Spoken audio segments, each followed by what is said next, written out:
your hand on your heart and say it with me. May I be kind to myself in this moment. May I give myself the compassion I need. May I accept myself as I am. Get ready to reclaim your life, discover inspiring stories, practical tools, and the path to true happiness. This is Reclaim Your Life with Irina. Let's begin the journey. Welcome to another episode of Reclaim Your Life with Irina. Today is a solo episode, and the topic of today's conversation is the magic of self-compassion. This podcast is all about reclaiming one's life, and I believe self-compassion is one of the key ingredients in that mix. By joining us in today's episode, you will we'll explore how cultivating self-compassion can lead to greater emotional resilience, improved mental well-being, and a deeper sense of self-acceptance. Self-compassion is a practice rooted in treating oneself with the same kindness, care, and understanding that one would offer to a close friend or a loved one. It involves recognizing and acknowledging one's own suffering, failures, and shortcomings with a sense of empathy and non-judgmental awareness. Self-compassion involves three key elements. First one is self-kindness, and this involves being gentle and understanding with yourself rather than harshly self-critical. It means offering words of encouragement and support in times of difficulty, much like you would to a friend or loved one. Common humanity is a recognition that experiences like struggles, setbacks, pain is a normal part of human experience. It acknowledges that no one is perfect. Everyone faces challenges and imperfections in life. And the third component of self-compassion is mindfulness, and it entails being present with your own feelings and experiences without suppressing or exaggerating them. It involves observing thoughts and emotions with an open and non-reactive attitude, allowing for a greater clarity and self-awareness. Why is self-compassion important? It is important for inner healing for several reasons. First of all, if you practice self-compassion, you would reduce self-criticism and shame. Many people who struggle with inner wounds or past traumas tend to be overly self-critical and judgmental. And self-compassion counteracts this tendency by offering compassionate response to one's own suffering, reducing feelings of shame and unworthiness. Because oftentimes what happens, when some negative event occurs, when a setback occurs, we immediately self-criticize and judge ourselves. Like, I should have been this person, I should have said that. And instead of being an observer of our feelings and emotions, being an observer of our life, and offering that compassion that is needed, that is necessary, and it can come from you. You don't need to wait for somebody else. You can be your own cheerleader. You can be your own practitioner of self-compassion. Another great benefit of practicing self-compassion is fostering emotional resilience. The more you practice self-compassion, the more resilient you become to facing new challenges, new setbacks with a healthier mind, with a healthier approach to life. Self-compassion, cultivating it, practicing it more often, will buffer against negative effects of stress, anxiety, and depression. It helps you bounce back from setbacks and challenges with greater resilience and emotional strength. Another great benefit of self-compassion is it's a healthy coping mechanism as opposed to going to self-blame, avoidance, substance abuse. It involves healthier ways of dealing with pain and stress. It promotes constructive coping strategies such as self-care, seeking support from others, and practicing mindfulness. It also another benefit of self-compassion. You can cultivate empathy and compassion for others. Once you are better towards yourself, once you can offer better sense of self-compassion for yourself, then you can be a better person for others in the similar situation. It serves, self-compassion serves as a foundation for developing empathy and compassion for others, fostering deeper and more meaningful relationships. After all, life is all about relationships, how we relate to one another. In summary, self-compassion is a vital ingredient in the process of inner healing, as it provides nurturing and supportive environment necessary for you to heal from past wounds, cultivate self-acceptance, and embrace a more compassionate way of relating to one another. I have been there myself. When I became a single parent, I immediately went into the dark place of self-criticism and self-blame and feelings of unworthiness. And it can be difficult. It can be difficult to dig yourself out from those things. But in today's episode, I'm going to share with you tools that you can practice when a setback occurs, when a failure occurs, when a difficult life circumstance occurs, how you need to treat yourself in that regard, in that situation. Instead of digging a bigger hole for yourself, what can you do to practice that self-compassion that is necessary in a way for you to heal yourself? Could be one other tool that you can use to heal your inner wounds. So let's get into it. Let's get into the practical exercises. First one is a self-compassion break.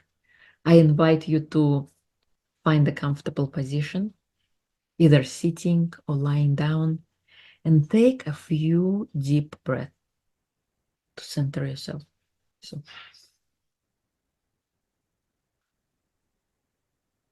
and really be here, present, right here, right now. And take another one.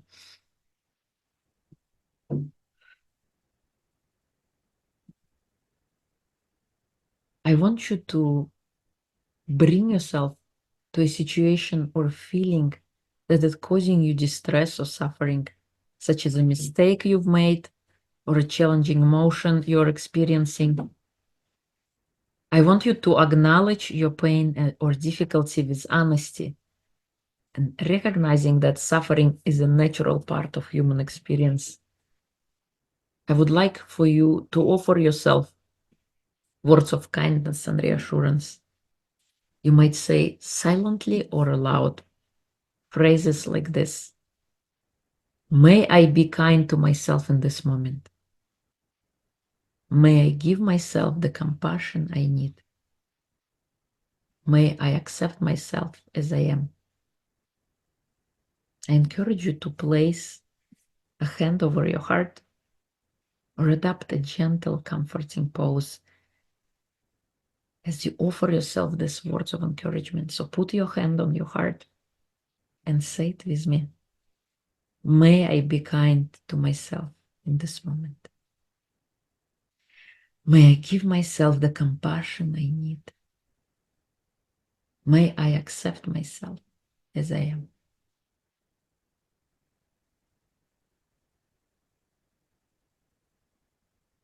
Finally, I invite you to take a few more deep breaths and allow the warmth of self-compassion to fill your heart and body.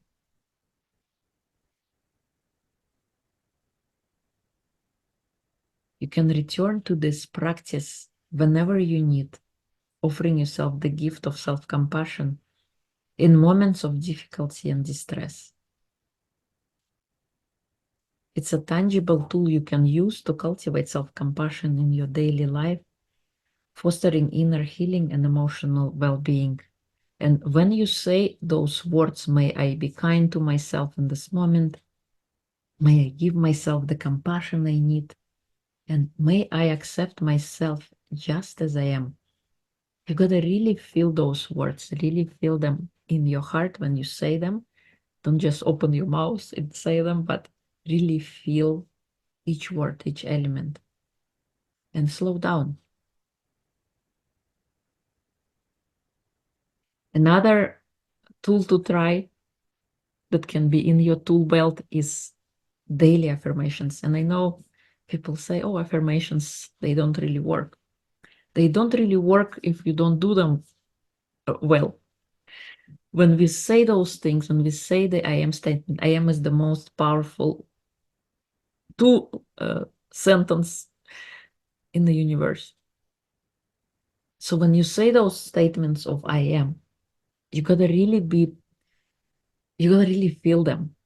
Just like we just did, may I accept myself just as I am, and really feeling those words sink in. The same applies to affirmations, to remind yourself who you are. One of the things, I'm going to give you an example that you can practice, is I am worthy of love and kindness, just as I am. I am enough. I am love. You can substitute I am and something positive in the end. But really feeling and saying those things, another reinforcement for affirmation, to remind yourself, a great, how you call it, tool to practice. You can put it on your bathroom mirror, and in the morning when you wake up, when you brush your teeth, and when you go to bed and you brush your teeth again, you can look in the mirror and remind yourself, I am enough. Have those 3 words right there on the bathroom mirror, or put a little note to remind yourself visually, and saying those things, and really feel them deep in your heart when you say them. In the beginning, it might feel silly. It might feel like this is not true. Your mind is immediately gonna go remind you of all those things, how you are not enough.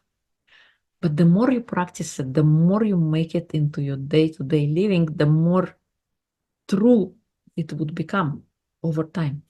So another practice you can implement is mind self-compassion. It's a meditation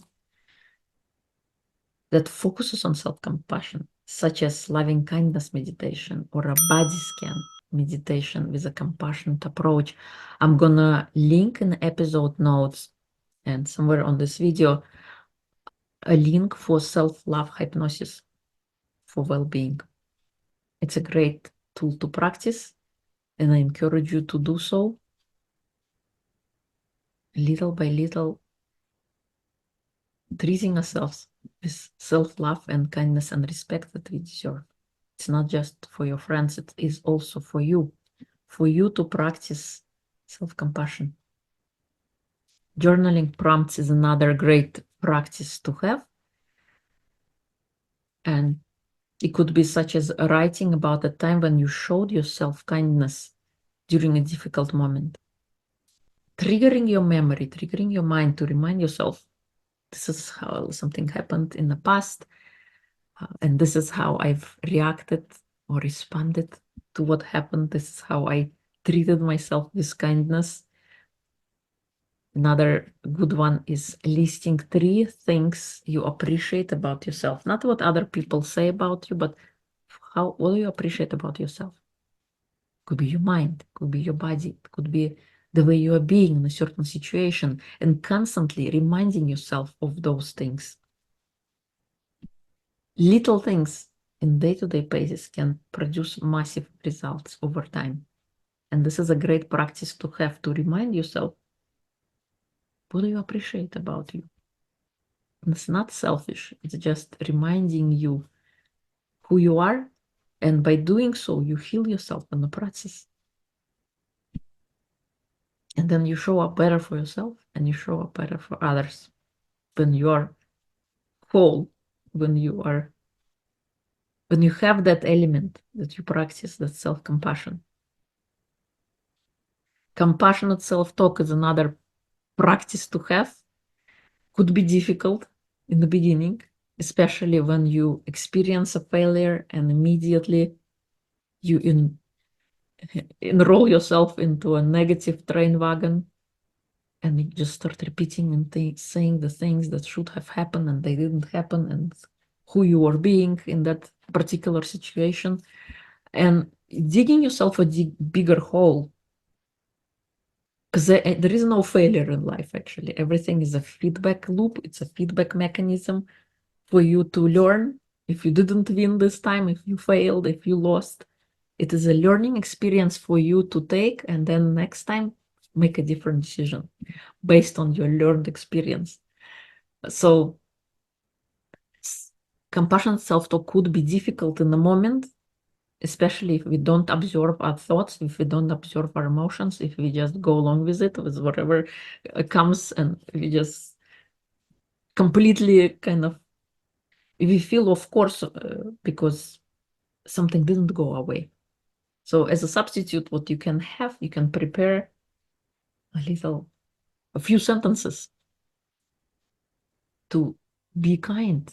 Imagine the situation occurred to a friend. What would you tell them? And have that piece of paper or a little note on your phone. Have it ready. So when this failure or a setback occurs, you have a prepared prompt to tell yourself, to remind yourself to snap out of it. Imagine you are your friend, and what would you tell them? Another tool to practice is self-care rituals.